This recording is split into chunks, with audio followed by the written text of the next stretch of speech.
Hey guys, welcome to Amrish classes. Geometry की इस नई वीडियो में आपका बहुत बहुत स्वागत है।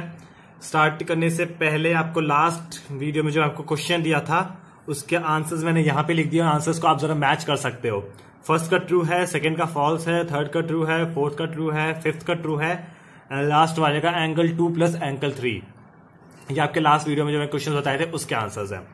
अब आज की वीडियो स्टार्ट करने से पहले सबसे पहले आपको मैं बता दूं कि आज की वीडियो में हम क्या करने वाले हैं। आज की वीडियो में हम क्वेश्चंस करेंगे जो लास्ट वीडियो में कंसेप्ट पढ़ा था एंगल्स का, उससे रिलेटेड क्वेश्चंस करेंगे। कुछ नए कंसेप्ट समझेंगे, सीखेंगे, उनसे रिलेटेड क्वेश्चंस करेंगे। सो यही हमारा चलेगा। एंड देन उसके बाद हमारा कुछ ट्रायंगल की कुछ प्रॉपर्टीज होंगी एंड देन उसके कुछ उससे रिलेटेड क्वेश्चंस होंगे। एंगल से रिलेटेड क्वेश्चंस आज हम करने वाले हैं।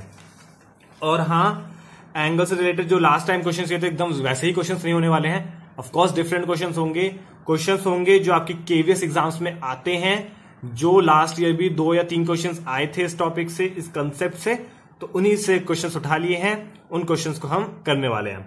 ठीक है, तो सबसे पहले क्वेश्चन की तरफ बढ़ते हैं। देखते हैं हमारा पहला क्वेश्चन। ये आपका पहला क्वेश्चन है। देखो, what is the question? In the given figure line PQ and RS intersect each other at O. Line PQ and RS intersect each other at O. If angle POR ratio angle ROQ is equal to 5:7, find all the angles. देखो, बहुत simple question है। क्या कह रहे हैं? इस angle P, ये O था, तो POR रेशियो ROQ। ठीक है, मतलब इसमें मुझे कौन कौन से दो बताए हैं। एक ये POR ratio ROQ is equal to 5:7। अच्छा, तो मेरे को यहां पे आप ध्यान से देखो, ये दोनों जो एंगल्स हैं POR एंड ROS, मैंने आपको जो लास्ट वीडियो से पढ़ाए हैं, क्या पढ़ाया था? Linear angle. लीनियर एंगल है कि नहीं है? देखो, एक स्ट्रेट लाइन पे लाई कर रहे हैं और मेरा यहाँ पे एक एंगल है। ठीक है, स्ट्रेट लाइन पे लाई कर रहे हैं, तो इनका सम कितना होगा? एंगल दिस, इसको मैं एंगल 1 लिख दे रहा हूं, इसको मैं एंगल 2 लिख दे रहा हूं। So angle 1 plus angle 2 is equal to 180 degree होगा। एक स्ट्रेट लाइन पे है। स्ट्रेट लाइन पे तो क्या होता है? सप्लीमेंट होता है। ये भी बताया था, स्ट्रेट लाइन पे क्या होता है? सप्लीमेंट होता है। सप्लीमेंट है तो कितना हो जाएगा? 180 डिग्री हो जाएगा। एक स्ट्रेट लाइन पे 180 डिग्री होता है। So angle 1 plus angle 2 is equal to कितना? 180 डिग्री होगा। और क्वेश्चन में क्या दे रखा है कि ये मेरा एंगल 1 है, ये मेरा एंगल 2 है ना। एंगल 1 रेशियो एंगल 2, मेरे को क्या बोल रखा है? Angle 1 ratio angle 2 is equal to 5:7, यही बोल रखा है। अच्छा, रेशियो वाला मैंने आपको जब मैं नंबर सिस्टम पढ़ा था तब मैंने आपको बताया था कि जब रेशियो एलसीएम ऐसे पढ़ा था तब बताया था मैंने कि रेशियो दे रखा हो तो उसको आप एक्स के टर्म्स में लिख सकते हो। तो मैं इसको ये लिख सकता हूं 5x, एंगल 1 और एंगल 2 को रेशियो था 5:7, तो मैं इसको लिख दिया 5x और इसको लिख दिया 7x। Angle 1 is equal to 5x and angle 2 is equal to कितना हो जाएगा? 7x हो जाएगा। समझ आ गई ये बात? मेरा एंगल 1 और एंगल 2 ये मेरा रेशियो दे रखा था, तो मैंने x से मल्टीप्लाई कर दिया, तो मेरा एंगल 1 इज इक्वल टू मैं 5x लिख दिया, angle 2 is equal to 7x लिख दिया, और angle 1 plus angle 2 is equal to कितना है? 180 डिग्री है। सो एंगल 1 प्लस एंगल 2 मतलब 5x प्लस 7x, यही होगा। 5x plus 7x is equal to कितना दे रखा है? 180 डिग्री दे रखा है। ठीक है, इसको जब मैं सॉल्व करूंगा क्या आएगा? 7/5 आपका जगह 12x is equal to 180 degree. It implies that x is equal to 180 degree by 12। So ये हो जाएगा 12 एंड 6, 12 5 15 डिग्री। x आपका कितना आ गया? 15 डिग्री आ गया। अब देखो, एंगल 1 और एंगल 2, तो यहां से मैं एंगल 1 कितना है? 5x है। So angle 1 is equal to 5 into x, 5 into 15 and 15 5 75 degree. Angle 1 तो आपका कितना हो गया? 75 डिग्री। मतलब एंगल POR हमारा कितना हो गया? 75 डिग्री हो गया। Similarly angle 2 is equal to कितना है? 7x है। 7x है ना। एंगल 1 कितना है आपका? Angle 1 is equal to 5x। 5x मतलब 5 into 15 is equal to 75 degree. ठीक है, सिमिलरली एंगल 2 कितना हो जाएगा? 7x। 7x मतलब 7 into 5 is equal to 7 into 15, sorry 7 into 15। So ये कितना हो जाएगा आपका? 7 इंटू 15 आपका हो जाएगा 105 डिग्रीज। ठीक है, तो ये आपका एंगल 2 निकल गया। एंगल 1 और एंगल 2 मेरे यहां से निकल गए, ये दोनों एंगल्स मैंने निकाल दिए। अच्छा, अब मेरे कौन से एंगल्स रह गए? एक ये वाला एंगल रह गया और एक ये वाला एंगल रह गया। करेक्ट। अच्छा, यहां पे मैं देख रहा हूं मेरे ये दोनों एंगल्स जो हैं, यहाँ पे एक प्रॉपर्टी मेरे आपको पढ़ी होगी, याद होगा आपको, वर्टिकली अपोजिट की। Angle this angle and this angle vertically opposite है। Similarly this angle and this angle again ये भी वर्टिकली ऑपोजिट है। वर्टिकली ऑपोजिट में मैंने पढ़ा था कि vertically opposite angles are equal, मतलब this angle is equal to this angle is equal to कितना 75 degrees. Similarly this angle is equal to this angle is कितना 105 degrees. So this is your answer, ये आपका answer हो गया। 75 degree, 105 degree, then 75 degree, then 105 degree. सारे angles हमने निकाल लिए। बहुत अच्छा क्वेश्चन था, सिंपल सा क्वेश्चन था। नेक्स्ट क्वेश्चन देखते हैं। क्वेश्चन देखो क्या है, क्वेश्चन क्या कह रहा है, रे OS stands on a line POQ। रे OS, ये O है आपका, OS stands on a line POQ, इस लाइन पे रे OS है एक, ठीक है। रे OR and OT are angle bisectors of POS and SOQ। If POS is equal to X, find angle ROT। ठीक है, क्वेश्चन ध्यान समझो, यहां तक ठीक है। एक स्ट्रेट लाइन है POQ, उस पर मेरा एक एंगल, मेरा OS एक रे है, कोई दिक्कत नहीं यहां तक, ठीक है। अब क्या बोल रहा है, रे OR एंड OT, ये और ये और angle bisectors of POS। Angle bisector का क्या मतलब है कि मान लो आपका ये एक एंगल है, आपका ये एंगल है, कोई भी एंगल है, ठीक है। तो अगर आपका इसका एंगल बाइसेक्टर का क्या मतलब होगा कि जो आप मैंने एक लाइन बनाई जो इस पूरे एंगल को बाइसेक्ट कर रही है। बाइसेक्ट करने का मतलब क्या है कि जो ये वाला एंगल हो जाएगा वो मेरे इस एंगल के बराबर होगा, ठीक है। इन दोनों का सम यही होने वाला है, बट जो मेरा ये वाला एंगल होगा वो मेरे इस एंगल के बराबर होगा। ये होता है एंगल बाइसेक्टर। इसको, इस लाइन को क्या कहेंगे, एंगल बाइसेक्टर कहेंगे। तो वही बोला है क्वेश्चन कि ray OR and OT are angle bisectors of क्या, POS का एंगल बाइसेक्टर क्या हो गया, OR हो गया, एंड SOQ का एंगल बाइसेक्टर OT हो गया। मतलब POR is equal to ROS and SOT is equal to TOQ। ठीक है, हमें पास इतनी इंफॉर्मेशन गिवन है। मैं इसको लिख देता हूं, ये मैंने लिख दिया 1 2 3 4। जब क्वेश्चन सॉल्व करते हो ना, तो आपको जैसे सिंप्लिसिटी लगे आप वैसे को लिख सकते हो। मेरे को सिंप्लिसिटी लगती है कि मैं इसको 1 2 3 4 करके एंगल्स लिख लेता हूं, तो मुझको सॉल्व करने में आसानी लगती है। अगर आपको एंगल लिखकर आसानी लगती है PORSOT ऐसे करके, तो आप वैसे भी कर सकते हो। मुझको 1 2 3 4 लिख लेता हूं, मेरे को आसानी होती है करने में। सो ये थोड़ा इजी लगता है सॉल्व करने, तो मैं इसको ऐसे करके करूंगा। तो मुझे क्या क्वेश्चन में बता दिया कि 1 और 2 इक्वल है, 3 4 भी इक्वल है। और मुझसे क्या बोला है कि POS is equal to X। अगर POS मतलब 1 प्लस 2, मुझे क्वेश्चन में angle 1 plus angle 2 is equal to कितना दे रखा है, X दे रखा है। और मुझे क्या निकालना है, ROT निकालना है। ROT मतलब angle 2 plus angle 3 is equal to, ये मुझे क्वेश्चन में निकालना है। और मुझे क्या दे रखा है, that angle 1 is equal to angle 2 and angle 3 is equal to angle 4। ठीक है, यहां तक कोई दिक्कत नहीं है। अच्छा, अब देखो, अब इस क्वेश्चन में कैसे प्रोसीड करेंगे, ये बात देखो मेरी आप। एंगल 1 प्लस एंगल 2, ठीक है, मुझको एक्स दे रखा था, ठीक है, कोई दिक्कत नहीं है। ओके, अब यहां पे देखो, अगर जैसे मेरे ये दे रखा था ना POQ, ये POQ पे OS लाइन है एक, तो मेरे को ये बताओ, मैं this angle plus this angle is equal to 180 degree लिख सकता हूं, एक लाइन के ऊपर है ना। तो मैं इसको एंगल 1, ये वाला एंगल और ये वाला एंगल इक्वल टू 180 डिग्री हो जाएगा। तो मैं एक चीज और लिख सकता हूं यहां से, वो क्या लिख सकता हूं, that angle 1 plus angle 2 plus angle 3 plus angle 4 is equal to 180 degree. ठीक है, angle 1 plus angle 2 plus angle 3 angle 4। अच्छा, और एंगल 1 और plus angle 2 is equal to x दे रखा है, तो एंगल 1 प्लस एंगल 2 की जगह एक्स लिख दूं, प्लस एंगल 3 प्लस एंगल 4 मेरा एज इट इज है, is equal to 180 degree. Okay, अब मैं x को इधर ले जाऊं तो मैं लिख सकता हूं angle 3 plus angle 4 is equal to 180 degree minus x. Okay, यहां तक कोई प्रॉब्लम नहीं है किसी को, इतना मैंने निकाल लिया है। अच्छा, और मुझको एक और चीज गिवन है कि angle 3 is equal to angle 4। Angle 3 is equal to angle 4, मतलब angle 3 is equal to angle 4 को मैं is equal to angle 2 times angle 3 लिख दूं। एंगल 4 की जगह एंगल 3 लिख दिया। एंगल 3 प्लस एंगल 4 मतलब एंगल 3 प्लस एंगल 3 मतलब 2 times angle 3 is equal to 180 degree minus x. ठीक है, अच्छा, मैंने अब यहां से एंगल 3 निकाल लिया। Angle 3 is equal to 180 degree minus x divided by 2। ठीक है, इजिकल टू कितना हो गया 90 माइनस एक्स बाय 2, यही आएगा। ये मेरा क्या एंगल 3 है, एंगल 3 मतलब मुझे ये वाला एंगल मिल चुका है, इसका आंसर मुझे आ गया 90 minus x by 2, 90 minus x by 2, ये आपका क्या हो गया एंगल 3 हो गया। ठीक है, और एंगल 2 क्या है आपका, एंगल 2 देखो क्या है, एंगल 1 प्लस एंगल 2 एक्स था ना, मेरा क्या था angle 1 plus angle 2 is equal to x था, और एंगल 1 इजिकल टू एंगल 2 भी था, तो मैं यहां पे भी लिख सकता हूं 2 times angle 2 is equal to x, तो मैं यहां से angle 2 is equal to x by 2 निकाल सकता हूं।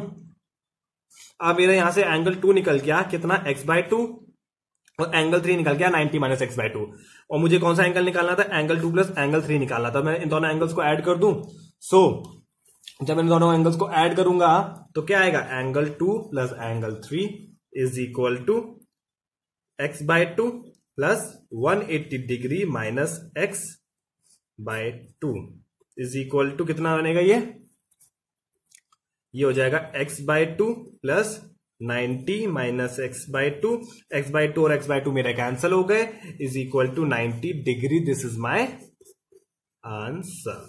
90 डिग्री मतलब R O T, angle R O T मेरा कितना होगा 90 डिग्री होगा। मेरा angle R O T is equal to कितना होने वाला है 90 डिग्री होने वाला है। बहुत ज्यादा, ये भी सिंपल क्वेश्चन था, थोड़े कॉन्सेप्ट समझाने में आपको टाइम लग रहा है, इसलिए टाइम का वीडियो बड़ी बन रही है, इसलिए क्वेश्चन समझाने में टाइम लग रहा है। बट जब खुद सॉल्व करने बैठोगे, एक बार कंसेप्ट समझ आ गया, जब खुद सॉल्व करने बैठोगे तुरंत चुटकी में ये क्वेश्चन सॉल्व हो जाएगा। ठीक है, नेक्स्ट क्वेश्चन देखते हैं। So this is your next question. Next question क्या है, in the given figure lines A B and C D intersect at point O, angle A B and C D intersect at point O. ठीक है, if angle A O C, angle A O C plus angle B O E is equal to कितना 70 degree है। Angle A O C plus angle B O E is equal to कितना दे रखा है 70 degrees दे रखा है, मेरे को क्वेश्चन में बता दिया है। मतलब मैं यहाँ पे मैं फिर से नंबरिंग 1 कर रहा हूँ, 1 और ये 2, मुझे क्वेश्चन में क्या दे रखा है angle 1 plus angle 2 is equal to कितना दे रखा है 70 डिग्रीज दे रखा है। ठीक है, एंगल बी ओ डी इसको मैंने क्या लिख दिया 3 दे दिया। ठीक है, एंगल बी ओ डी तो एंगल मतलब angle 3 is equal to 40 degrees हो गया। ठीक है, कोई दिक्कत नहीं है। अब मुझे क्या निकालना है, इतना मुझको क्वेश्चन गिवन था डेटा। ठीक है, क्वेश्चन में गिवन था इतना data. Now angle, find angle B O E, B O E मतलब मुझे एंगल 2 निकालना है एक तो।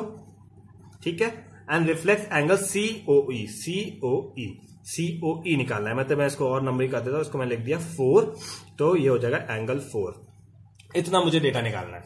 अब देखो, इतना क्वेश्चन मेरे पास, इतना डेटा गिवन था, ये मुझको निकालना है। अब मेरे पास जो गिवन डेटा था, मेरे पास एक डेटा और गिवन था, that angle A B and C D intersect कर रहा था। ये पूरी एक लाइन है, ये पूरी एक लाइन है, ये दोनों इंटरसेक्ट कर रही है इस पॉइंट पे। अच्छा, दो इंटरसेक्टिंग लाइंस हैं, तो जो अपोजिट एंगल्स होते हैं क्या होते हैं, इक्वल होते हैं। तो मुझको यहाँ पे क्या दिखाई दे रहा है कि ये वाली लाइन इंटरसेक्टिंग है इस वाली लाइन के साथ। तो जब ये दोनों लाइंस मेरी इंटरसेक्ट कर रही हैं, तो मेरा जो ये वाला एंगल है एंगल 3 और मेरा जो ये एंगल 1 है, ये दोनों एंगल्स में क्या वर्टिकली अपोजिट हैं? बिल्कुल है, मुझे तो दिख रहे हैं। देखो ये कैसे है, एक आपका एक लाइन ऐसे है, सेकेंड लाइन ऐसे है, तो एंगल 40 डिग्री, ये आपका एंगल 3 है, ये आपका एंगल 1 है। आपको यहां पे नहीं दिखाई दे रहा हो तो मैंने अलग से यहां पे आपके लिए बना दिया। ये आपके ए बी थी, ये आपकी सी डी थी, ये आपका एंगल 3 है, ये आपका एंगल 1 है।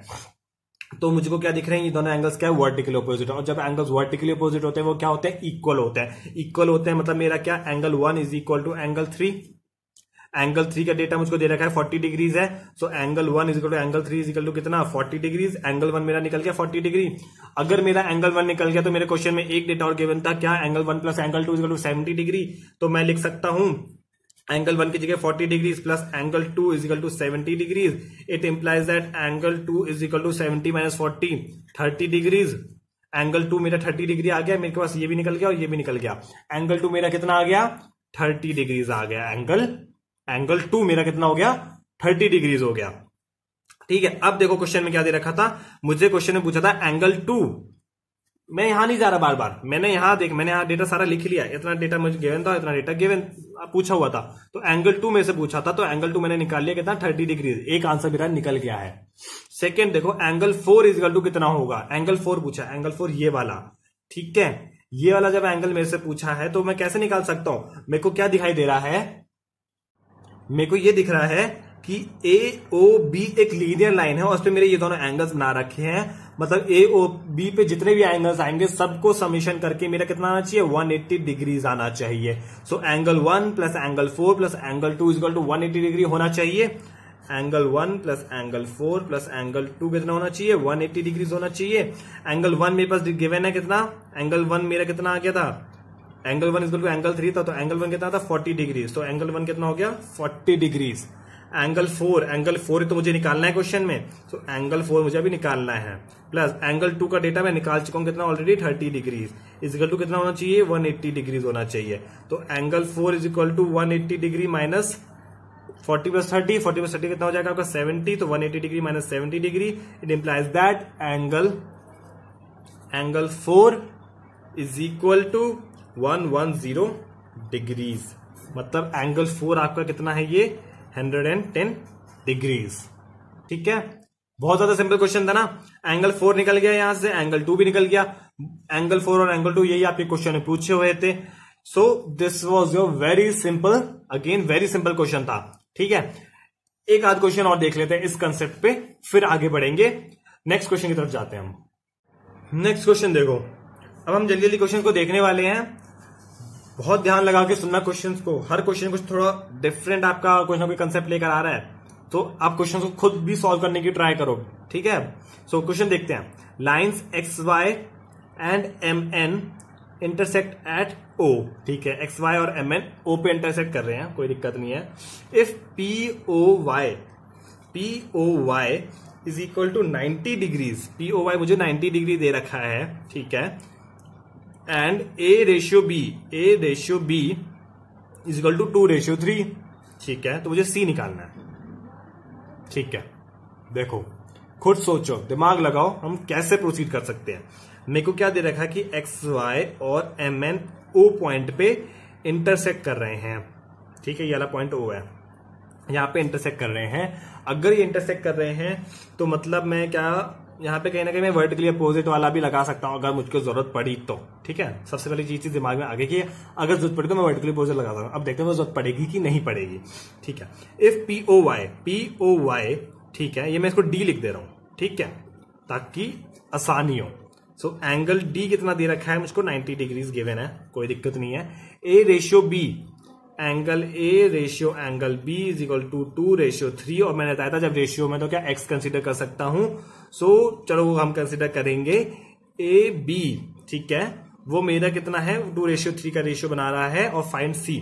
अच्छा, अब मुझको क्या दिख रहा है? एक्स वाई मेरी एक लाइन पे लाई कर रहा है, मतलब ये पूरा कितना होगा? 180 डिग्रीज होने वाला है। ठीक है, जब ये मेरा एक लाइन पे 180 डिग्रीज होगा और इसमें इतना पोर्शन मुझको पता है ये 90 है, तो ये बाकी बचा हुआ पोर्शन कितना होगा? 90 ही होगा ना। 180 degree minus 90 is equal to 90। तो ये अगर 90 है तो ये भी क्या होने वाला है? 90 होने वाला है। मतलब angle A plus angle B is equal to कितना होने वाला है? 90 डिग्रीज होने वाला है। Angle A plus angle B कितना हो जाएगा? 90 डिग्रीज हो जाएगा। और एंगल बी भी मुझे रेशियो भी दे रखा है 2/3 का, तो मैं इसको 2x और 3x लिख सकता हूं। So 2x plus 3x is equal to 90 degrees. It implies that 5x is equal to कितना हो जाएगा? 90 डिग्रीज हो जाएगा। इससे मैं क्या निकाल लूंगा? x निकाल लूंगा, कितना आएगा? 5 8 40, 18 डिग्रीज। x की वैल्यू कितनी आ गई? 18 डिग्रीज आ गई। x की वैल्यू आ गई तो मैं b और a इंडिविजुअली भी निकाल सकता हूं। अच्छा, अब एंगल c निकालना है। एंगल सी देखो, एक्स वाई और एम एन मेरा इंटरसेक्ट कर रहे हैं। ठीक है, तो मैं फिर यहां पे आपको इंडिविजुअल अलग से बना के दिखा रहा हूं ताकि आपका कंसेप्ट क्लियर हो। ये आपका एक्स वाई है, ये आपका एम एन है, आपको ये दे रखा है सी। तो ये और ये एंगल वर्टिकली अपोजिट होंगे, इक्वल होंगे। अगर ये दोनों एंगल इक्वल होंगे तो इसमें ये वाला एंगल क्या है? इस फिगर में मैंने अगर इसमें मैंने ये वाली लाइन और बना दी तो मेरा ये वाला फिगर बन गया।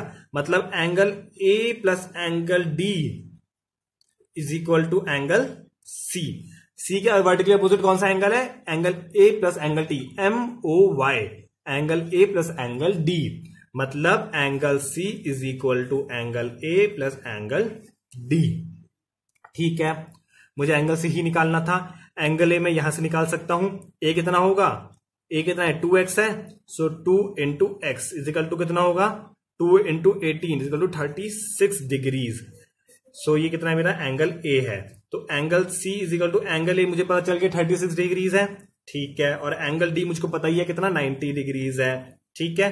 तो एंगल सी कितना होगा 36 प्लस 90 कितना होने वाला है, ये हो जाएगा आपका 126 degrees. So 126 degree is your answer. बहुत ज्यादा अगेन ये भी सिंपल क्वेश्चन था। एक लास्ट क्वेश्चन और देखते हैं इस कंसेप्ट के ऊपर, फिर एक नए कंसेप्ट की तरफ बढ़ेंगे। बट ये क्वेश्चन थोड़ा इंटरेस्टिंग है, क्यों? क्योंकि इसमें मुझे फिगर गिवन नहीं है, मुझे फिगर खुद बनाना है, इसलिए ये क्वेश्चन थोड़ा हमारे लिए इंटरेस्टिंग बन गया है, ठीक है। तो इस क्वेश्चन को समझते हुए चलेंगे और इस क्वेश्चन को जरूर देखना, क्योंकि आपको फिगर बनाना भी आना चाहिए। क्वेश्चंस ऐसे भी आते हैं जिनमें फिगर गिवन नहीं होता, आपको खुद फिगर बना के उसको एनालाइज करना होता है, फिर फिगर बनाना होता है, फिर सॉल्व करना होता है। सो इस क्वेश्चन को देखो और फिगर भी खुद बनाएंगे, तो देखो हम फिगर बना कैसे रहे हैं, समझ कैसे रहे हैं क्वेश्चन को। It is given that angle X Y Z is equal to 64 degrees. एक एंगल है एक्स वाई जेड 64 डिग्रीज है उसका, ठीक है। And X Y is produce to point P, X Y को पॉइंट, अच्छा अभी कुछ समझ नहीं आएगा ना, कहां प्रोड्यूस कर दिया, कैसे बढ़ा दिया, ठीक है, कोई नहीं। क्वेश्चन एक बार पढ़ लेते हैं। If ray Y Q bisects, bisecting angle भी है Z Y P, find X Y Q and reflex velocity है। सबसे पहले पहली लाइन से बनाना स्टार्ट करते हैं। It is given that X Y Z is 64 degree है, ठीक है। कहां बनेगा, कैसे बनेगा, उसको समझने के लिए कितना दे रखा है ये देखो, एंगल एक्स वाई जेड मुझको दे रखा है 64 डिग्री। 64 डिग्री मतलब एक्यूट एंगल बनेगा, और जहां जैसे 60 डिग्री बनता है लगभग वैसा ही बनने वाला है। अब आपकी मर्जी है, ऐसे बना लो या ऐसे बना लो, ठीक है। चलो ऐसे बना लेते हैं, ऐसे बनाने आई थिंक आसानी होती है सबको। सो ये है और मैंने इसको ऐसे बना दिया। ये मेरा क्या दे रखा है, it is given that X Y is 64 degrees. So X Y Z is equal to ये कितना एंगल है 64 डिग्रीज, यही गिवन है क्वेश्चन में। X Y Z is equal to 64 degree and X Y is produce to point P. X Y को extend कर दिया कहां तक, पॉइंट पी तक।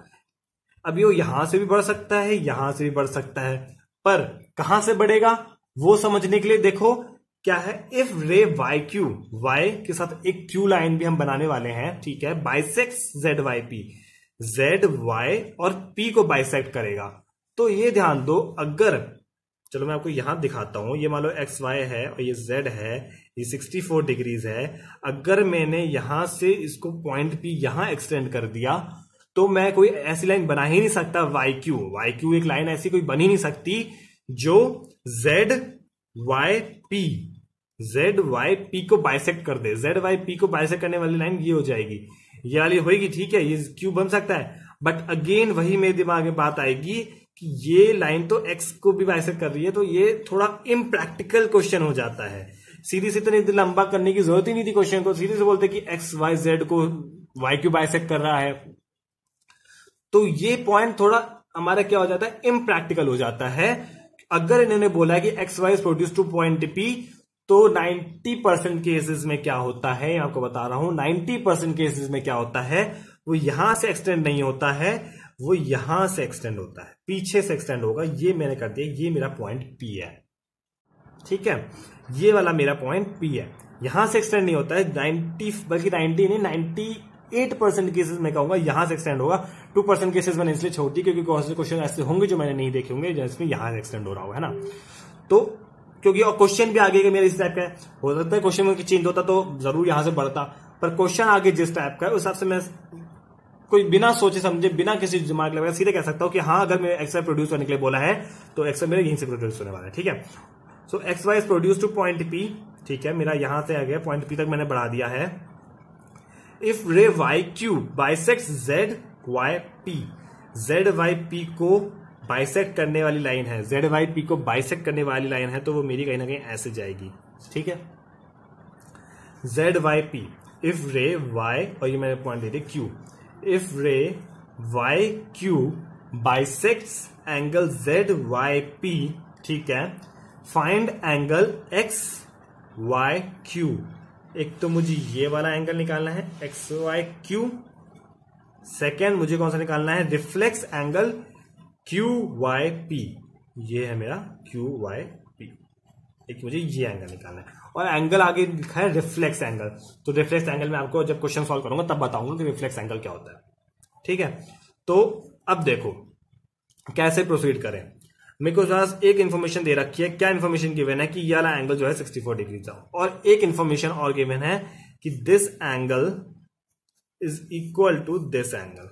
ठीक है, क्योंकि ये मैं बोला था ना, if ray Y Q angle, Y Q जो है पी जेड वाई पी को बाइसेक्ट कर रहा है, मतलब ये और ये एंगल क्या है, इक्वल है, और ये एंगल मुझे 64 डिग्री दे रखा है। तो इसको मैं एंगल 1 लिख दिया, इसको मैंने एंगल 2 लिख दिया, इसको 64 डिग्री है ही है, और ये वाला, ठीक है, सो मैं क्या लिख सकता हूं, ये मैंने एंगल 3 लिख दिया। ठीक है, angle 1 plus angle 2 plus angle 3 is equal to 180 degree होने वाला है। कोई दिक्कत यहां तक कोई दिक्कत नहीं है। और angle 1 is equal to angle 2 ही है, तो 2 टाइम्स एंगल 2 लिख लो या 2 टाइम्स एंगल 1 लिख लो, एक ही बात है। प्लस एंगल 3 मुझको कितना दे रखा है, 64 डिग्री दे रखा है, ये किसके बराबर है, 180 डिग्री के बराबर है। इससे मैं क्या निकालूंगा, एंगल 2 निकालूंगा, कितना होगा 180 डिग्री माइनस 64 डिग्री अपॉन में ये एंगल 2 भी था, तो 2 टाइम्स एंगल 2 था, तो मैं इसको डिवाइड बाय 2 ले गया। सो एंगल 2 मेरा कितना आने वाला है, एंगल 2 मेरा कितना हो जाएगा, ये हो जाएगा आपका एंगल 1, ये हो जाएगा 180 64, आपको हो जाएगा 116, and 116 divided by 2 is equal to 58 degrees. So angle 2 जो ये एंगल 2 था या फिर एंगल 1 दोनों इक्वल है, ये मेरा आ गया है 58 डिग्रीज। जब मेरा एंगल 2 58 डिग्रीज आ गया, मुझसे क्वेश्चन में क्या पूछा था, एक्स वाई क्यू, मतलब angle 2 plus angle 3, angle 2 plus angle 3, question में तो यही पूछा ना मेरे से। सो एंगल 2 प्लस एंगल 3, एंगल 2 मेरा कितना है, एंगल 2 प्लस एंगल 3 में angle 2 plus angle 3 is equal to angle 2 कितना है 58 डिग्रीज, प्लस एंगल 3 मुझे ऑलरेडी गिवन है क्वेश्चन में 64 डिग्रीज। सो इसको मैं क्या लिख सकता हूं, 58 degrees plus 64 degree is equal to आ जाएगा 120, 120 plus 2 122 degrees. This is your answer for the first part. Angle X Y Q आपसे पूछा था, उसका आपका आंसर है 122 डिग्रीज। कोई दिक्कत नहीं है। अच्छा, यहां तक आराम से हमारा क्लियर है। तो नेक्स्ट पार्ट देखो क्वेश्चन का क्या बोल रखा है, एंड क्या निकालना है, मैं reflex angle Q Y P, Q Y P, Q Y P मेरा कितना आया है 64 डिग्रीज आया था ना, सॉरी 58 डिग्रीज आया था। एंगल 2 मुझको कितना दे रखा है 58 डिग्रीज दे रखा है। So angle 1 is equal to angle 2, angle 1 is equal to angle 2 is equal to कितना होगा 58 डिग्रीज होने वाला है। एंगल 1 मेरा कितना है, एंगल 1 ही है मुझे क्वेश्चन में, क्यू वाई पी यही पूछा था ना, angle 1 equal to 58 degrees. But एक ट्विस्ट, क्या ट्विस्ट है, ट्विस्ट देखो आगे लिखा है reflex angle Q Y P. Reflex angle Q Y P का मतलब रिफ्लेक्स एंगल कौन सा होता है, मैंने को पढ़ाया था रिफ्लेक्स एंगल क्या होता है। रिफ्लेक्स एंगल वो होता है जो मेरा, जैसे ये 180 डिग्रीज है, तो जो मेरा एंगल 180 डिग्री से ज्यादा हो और 360 डिग्री से कम हो, तो इस रेंज में जो मेरा एंगल होता है उसको मैं कहता हूं रिफ्लेक्स एंगल। ठीक है, यही बताया था मैंने रिफ्लेक्स एंगल, ऐसे करके ये मेरा रिफ्लेक्स एंगल है। तो सॉरी ये नहीं, ये मेरा रिफ्लेक्स एंगल है ना। तो रिफ्लेक्स एंगल यही बताया था मैंने। तो रिफ्लेक्स एंगल मेरे से पूछा है, तो रिफ्लेक्स एंगल निकालने के लिए मैं क्या करूंगा, रिफ्लेक्स एंगल निकालने के लिए, तो मेरा एंगल 1 आया था, अगर मुझे निकालना हो, ये मेरा एंगल 1 आया था, अगर मुझे निकालना हो रिफ्लेक्स एंगल 1, सो वो आपका हो जाएगा reflex angle 1 is equal to 360 degrees minus angle 1, 360 degrees minus angle 1, और आपका एंगल 1 कितना है, it implies that 360 degrees minus 58 degrees is equal to, ये आपका हो जाएगा 302 डिग्रीज। समझ आ गया, this is your answer for it second part. Reflex angle Q Y P मेरा 302 डिग्रीज होने वाला है, और एंगल एक्स वाई क्यू जो कि मेरा एंगल कितना था, X Y Q angle 2 plus angle 3, वो आपका है 122 डिग्रीज। सो और हाँ, सबसे बड़ी बात, reflex angle Q Y P और एंगल क्यू वाई पी में क्या डिफरेंस है, वो आपका यहां पे समझ आई क्या होगा। एंगल क्यू वाई पी मेरा 58 डिग्रीज था, but reflex angle Q Y P मेरा 360 degree minus 58 degree equal to 302 degrees है। ठीक है, बहुत सिंपल क्वेश्चन था। अच्छा, इतना हो गया है। अब हम हमारे एक नए कंसेप्ट की ओर बढ़ने वाले हैं, आपको एक नया पॉइंट सिखाना है, वो नया पॉइंट सीखेंगे, फिर उससे रिलेटेड क्वेश्चंस करेंगे। सो अब उस पॉइंट की तरफ देखते हैं, उस पॉइंट की तरफ बढ़ते हैं। सो अगर नया कंसेप्ट आपको बताने वाला था, क्या था, स्टार्ट करता हूं मैं। For example, you are given 3 lines, 3 lines ले लो, 2 लाइन्स ले लो। मैंने एग्जाम्पल के लिए, सिखाने के लिए, समझाने के लिए 3 पैरेलल लाइन्स ले रहा हूं। ये तीनों लाइन्स मेरी क्या है, पैरेलल है। Okay, I have taken 3 parallel lines. ये मेरी 3 पैरेलल लाइन्स हैं। I have name them M and P। ठीक है, ये मेरे 3 पैरेलल लाइन्स हैं। और मैंने एक यहां पे एक ही मेरी इंटरसेक्टिंग लाइन है जो इन तीनों लाइनों को क्या कर रही है, इंटरसेक्ट कर रही है। इसको मैं लिख दिया L। ठीक है, now for the given parallel lines, if a line intersect those parallel lines, then there are some relations between the angles formed by that intersecting lines with the parallel lines। मतलब अगर मेरी कुछ parallel lines हैं, 2, 3, 4, 5, कितनी भी, 2, मतलब minimum 2 होनी चाहिए तभी पैरेलल लाइंस होंगी। ठीक है, पैरेलल लाइंस हैं, कितनी बन सकती हैं, और उन पैरेलल लाइंस को एक और लाइन है जो कि पैरेलल नहीं है, वो इंटरसेक्ट कर रही है, वो उस लाइन, इन लाइंस को इंटरसेक्ट कर रही है। तो वो लाइन जो एंगल्स बनाती है, ये लाइन जब इन पैरेलल लाइंस के साथ जो एंगल्स बनाएगी, उन एंगल्स के बीच में कुछ रिलेशन होता है। सो हम उन रिलेशन को समझने वाले हैं, हमें ये समझना है इस पॉइंट पे। ठीक है, तो वो क्या एंगल्स बनाती है, तो ये देखो वो एंगल्स कैसे बनाएगी। ये मैंने लिख दिया पॉइंट एंगल 1। ठीक है, ये मैंने लिख दिया एंगल 2, ये मैंने लिख दिया एंगल 3, ये हो गया एंगल 4। ओके, ये हो गया एंगल 5, ये हो गया एंगल 6, ये हो गया एंगल 7 और ये हो गया एंगल 8। 2 लाइंस के एंगल्स ही काफी है, थर्ड लाइन में आने की जरूरत नहीं है। अच्छा, अब ये मेरी पैरेलल लाइंस थी और ये इसकी एक इंटरसेक्टिंग लाइन थी। तो इसने कुछ एंगल्स बनाए, angle 1, angle 2, angle 3, angle 4, angle 5, angle 6, angle 7 और 8। ये मेरे 8 एंगल्स बनाए। नीचे लाइन छोड़ दो अभी। तो अगर मेरी पैरेलल लाइन और एक लाइन इंटरसेक्ट कर रही है तो मेरे कुछ रिलेशंस होते हैं। क्या रिलेशन है वो समझो। सबसे पहले एंगल 1 जो होगा, एंगल 1 और एंगल 3 वर्टिकली अपोजिट है, आपको पता ही है। सिमिलरली एंगल 2, 4 वर्टिकली अपोजिट है, 5, 7 वर्टिकली अपोजिट है, 6 और 8 वर्टिकली अपोजिट है। ये आपको पता है, तो इस पॉइंट को मैं बोलने नहीं वाला हूं। मैं इन दोनों एंगल्स के बीच की बात कर रहा हूं। Angle 1 is equal to angle 5। जो ये वाला होता है एंगल, ये मेरे पैरेलल लाइंस है और ये इंटरसेक्टिंग लाइन है। तो अगर ऐसा कोई कंडीशन आती है तो इस केस में जो मेरा ये वाला एंगल होता है वो मेरे इस एंगल के बराबर होता है। इसको कहते हैं, इनको कहते हैं कॉरेस्पॉन्डिंग एंगल्स। समझ आई बात? इनको क्या कहते हैं? Corresponding angles. ये होते हैं मेरे कॉरेस्पॉन्डिंग एंगल्स। ठीक है, so angle 1 is equal to angle 5। Similarly angle 4 is equal to angle 8। ये भी कॉरेस्पॉन्डिंग एंगल्स है ना। देखो पैरेलल लाइन है, एक इंटरसेक्टिंग लाइन है और ये मेरे एंगल्स हैं। तो ये मेरे क्या हो गए? Corresponding angles. Similarly angle 2 is equal to angle 6 and similarly angle 3 is equal to angle 7। तो ये मेरे जो चारों पेयर्स हैं ये मेरे क्या है? Corresponding angles. इनको कहते हैं कॉरेस्पॉन्डिंग एंगल्स। ठीक है, angle 1 is equal to angle 5, angle 4 is equal to angle 8, angle 2 is equal to angle 6 and angle 3 is equal to angle 7। तो ठीक है, इतना समझ आ गया। ये हो गए मेरे कॉरेस्पॉन्डिंग एंगल्स के पेयर्स। अब नेक्स्ट पॉइंट देखो क्या है कि एंगल 4 जो मेरा ये वाला एंगल होता है वो मेरे इस एंगल के बराबर होता है। मतलब angle 4 is equal to angle 6। Angle 4, ये मेरा एंगल 4 था और जो मेरे ये वाला एंगल 6 था, ये एंगल 4 था, ये एंगल 6 था। सो समझ रहे हो, ये ऐसे है तो जो ये वाला एंगल है वो इस एंगल के बराबर होता है। Angle 4 is equal to angle 6। Similarly जो मेरा ये वाला एंगल होगा वो मेरे इस एंगल के बराबर होगा। So angle 3 is equal to angle 5। Angle 3 is equal to angle 5। ठीक है, ये होते हैं मेरे, क्या कहते हैं इनको कहते हैं ऑल्टरनेट इंटीरियर ऑल्टरनेट एंगल्स। इनको कहते हैं ऑल्टरनेट इंटीरियर एंगल्स कह लो या इंटीरियर ऑल्टरनेट एंगल्स कह लो।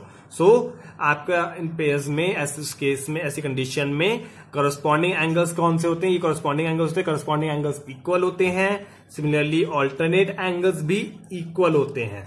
ठीक है, बट ध्यान दो क्या अगर यही मैं बात करूं इस एंगल की, फॉर एग्जांपल आपको यहीं बना के दिखाता हूं, ये है आपका, तो ये वाला तो इक्वल थे, ठीक है, ये भी इक्वल थे, बट मैं कहूं ये वाला एंगल और ये वाला एंगल, क्या ये भी इक्वल है? देखने में लग रहे हैं, बट ये एंगल्स इक्वल नहीं होते हैं।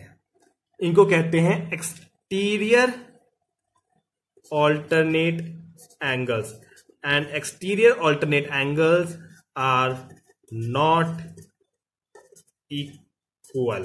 Alternate angles, exterior alternate angles are not equal, but yes, interior alternate angles are equal.